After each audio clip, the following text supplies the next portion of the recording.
Después de la pérdida, del dolor y del silencio que deja el colapso total, aparece algo que muchas veces es incluso más difícil de gestionar que la propia crisis. Las voces externas. Job no se queda solo. Llegan 3 hombres que, en teoría, vienen a acompañarlo, a entender lo que ha ocurrido y a ofrecerle consuelo. Sus nombres son Elifaz, Bildad y Zofar, y representan algo muy reconocible incluso hoy. Al principio su presencia parece positiva. Se sientan con él, observan su sufrimiento y permanecen en silencio.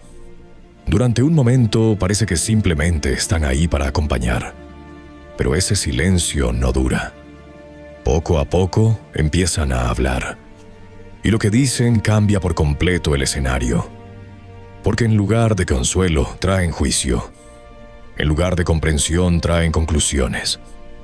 Su mensaje es claro, aunque no siempre lo expresen de forma directa. Si has perdido todo lo que tenías, si tu vida se ha derrumbado de esta manera, entonces algo habrás hecho mal. En algún punto fallaste, en algún momento te equivocaste. Esto, de alguna forma, es tu responsabilidad. Es una lógica simple, casi automática. Si te va bien, no es porque haces las cosas bien. Si te va mal, es porque algo hiciste mal. Y aunque suene razonable en la superficie, es una de las ideas más peligrosas que existen cuando se habla de dinero y de vida. Porque reduce toda la realidad a una ecuación demasiado básica. Job escucha estas palabras mientras sigue procesando su pérdida. No solo ha perdido todo, ahora también tiene que enfrentarse a la interpretación de otros sobre su situación. Personas que, sin haber vivido lo que él ha vivido, están convencidas de entender lo que ha pasado. Y aquí es donde esta parte de la historia conecta de forma directa con el presente. Hoy sigue existiendo esa misma mentalidad. La idea de que si alguien es pobre, es porque no se esforzó lo suficiente. Que si alguien pierde dinero, es porque tomó malas decisiones. Que si una persona fracasa, es porque algo hizo mal. Es una forma de pensar que simplifica la realidad y al mismo tiempo ignora factores que no siempre se pueden controlar. La historia de Job desmonta completamente esa visión, porque él no perdió todo por una mala gestión. No fue imprudente. No actuó sin disciplina. No vivía de forma desordenada.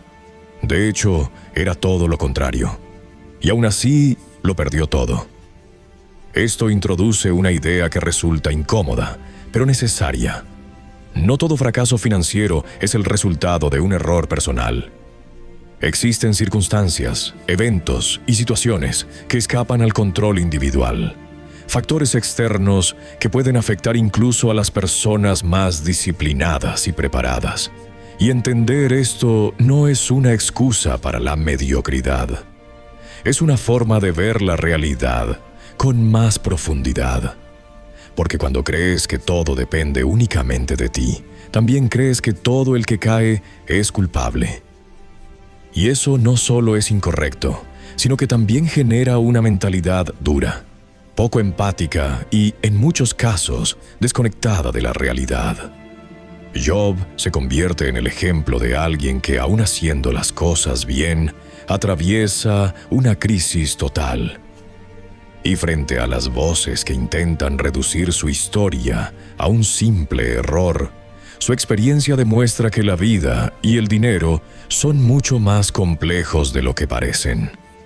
A veces no se trata de lo que hiciste, se trata de lo que ocurrió. Y saber distinguir entre ambas cosas cambia por completo la forma en la que entiendes el fracaso, la riqueza y a las personas que atraviesan momentos difíciles. Después de todo lo ocurrido, después de la pérdida, del dolor y de las voces que intentaban explicar lo inexplicable, llega el momento más esperado de la historia. Dios responde, y aquí es donde muchos esperarían una explicación clara, una respuesta directa, un motivo que justifique todo lo que ha pasado, algo que conecte los puntos y dé sentido al sufrimiento de Job. Pero eso no ocurre. Dios no le explica por qué perdió su dinero, no le detalla la razón de la muerte de su familia, no le da una causa concreta para su enfermedad. No hay una respuesta simple, no hay una explicación que encaje dentro de la lógica humana. En su lugar, ocurre algo completamente diferente. Dios comienza a hablar de la creación, del universo, del orden de las cosas, de fuerzas que están fuera del alcance humano. Le muestra a Job una realidad mucho más amplia que su propia situación. No responde a su pregunta. Cambia el nivel de la conversación. Le hace ver que hay un orden, un control y una complejidad que van mucho más allá de lo que una persona puede comprender desde su posición. Y esto introduce una idea que, aunque incómoda, es fundamental. No todo es controlable, no todo es entendible, porque muchas veces se piensa que con suficiente conocimiento, con buena estrategia o con disciplina, se puede anticipar y gestionar cualquier escenario. Pero la historia de Job rompe esa idea. Hay situaciones que no entran dentro de ningún cálculo. Momentos en los que no falta información, sino capacidad para comprender el conjunto completo. Y aquí es donde aparece el concepto más importante de esta parte de la historia: la soberanía. La idea de que existe un control superior que no depende de la planificación humana, ni de la estrategia, ni de la previsión.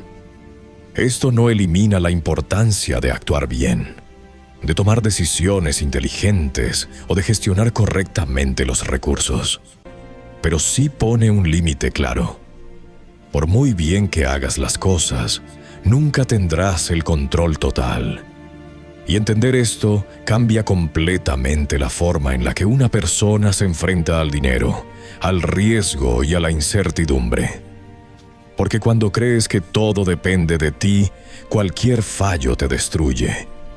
Pero cuando entiendes que hay factores que están fuera de tu control, puedes operar de forma más estable, más consciente y con una mentalidad más sólida.